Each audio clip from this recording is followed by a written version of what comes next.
All right, today we are diving deep. We're going to crack the code on a system that the world's most effective people use.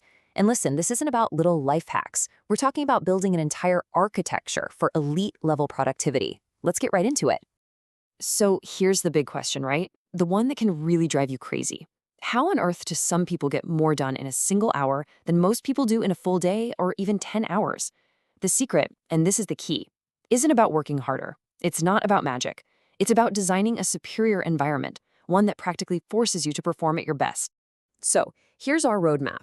We're going to break this down into 4 really powerful pillars. First, mastering the art of saying no. Then, learning how to guard that all-important first hour of the day. After that, we'll talk about optimizing your environment for pure focus. And finally, we'll get into a really cool one, how to weaponize your boredom. Okay, let's kick things off with the most foundational piece of the puzzle. Because this isn't just a tactic, It's a fundamental shift in how you think. It's all about strategic decision-making. The real secret of the super successful isn't about what they agree to do. It's about what they don't do. They are absolute professionals at saying no. And this isn't about being negative or a jerk.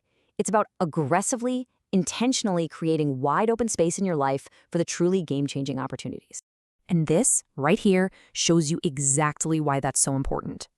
On one side, you've got good opportunities, and they seem fine, right? But look closer. They're distracting, they only give you tiny little gains, and they just drain your focus. But on the other side, you have the great opportunities. These are laser-focused, they create exponential growth, and they build a kind of momentum that's almost unstoppable. The catch? You can't have the great if you keep saying yes to the good. And man, this quote just says it all, doesn't it? It's the ultimate filter. Every single time a request, an idea, or an opportunity comes your way, you have to ask yourself, is this just good? Or is this one of the truly great ones? The most successful people on the planet understand that their time and their energy are their most precious resources, and they guard them like a fortress. Okay, so we've got the mindset down, now let's get tactical. Pillar number 2 is all about how this applies to our daily life. This isn't just a morning routine, it's a non-negotiable ritual that literally sets the trajectory for your entire day.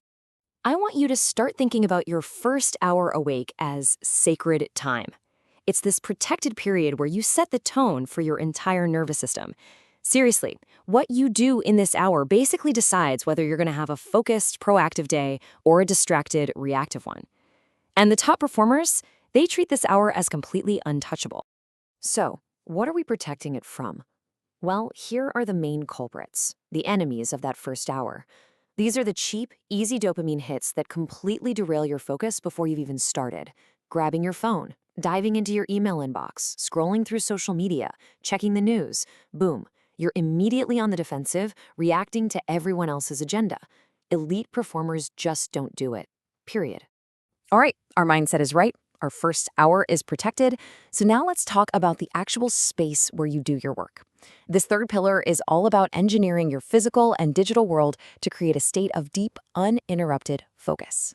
And this is just so wonderfully practical. For every common problem, there's an elite solution. Your newsfeed is a black hole of distraction? Bam, there's a tool for that, like the Facebook Feed Eradicator. Random noises breaking your concentration? Try a service like Brain FM. Is your phone just a minefield of app clutter? The solution is simple, but brutal. Delete, delete, delete. And that physical mess on your desk? A strict clean desk policy. Every single one of these actions removes another little piece of friction standing between you and your best work. Okay, on to our final pillar. And I'll admit, this one is probably the most counterintuitive of them all. We've been taught our whole lives that boredom is bad, something to be avoided at all costs. But what if I told you the top performers use it as a secret weapon? I mean, really think about this for a second. In a world where we are constantly bombarded with stimulation, what if the ability to just be bored is actually a massive competitive advantage? It's in those quiet moments when your brain isn't just consuming information that your most original, creative, and brilliant ideas finally have the space to show up. Boredom isn't an empty space, it's a canvas. So how do you actually do this? It's incredibly simple. Step 1, you schedule a silent walk. Put it in your calendar like any other important meeting. Step 2, and this is absolutely crucial, you leave your phone at home. No podcasts, no audiobooks, nothing. Just you and the world and your own thoughts. And then step 3, as soon as you get back, you write down the ideas that bubbled up. Trust me, they will. This is how you let that sort of divine intuition come through. So let's pull all these threads together. This isn't about 4 separate tricks you can try. These are 4 deeply integrated pillars that, when combined, create a single, incredibly powerful system, a true success environment. So let's run through it one last time, real quick. Number 1, say no to the good stuff so you have room for the truly great stuff. 2, guard that first hour of your day like your life depends on it. 3, engineer your digital and physical space to eliminate every possible distraction. And 4, use border as a creative tool to spark your best ideas. That's it. That's the whole system. And that brings us right here to the most important part. Because knowing this stuff is one thing, but doing it is everything. So my question for you is this. Looking at the week you have coming up, what is the one good thing, that okay meeting, that small side project, that social thing you feel obligated to do? What's the one good thing you will say no to in order to make space for something truly great?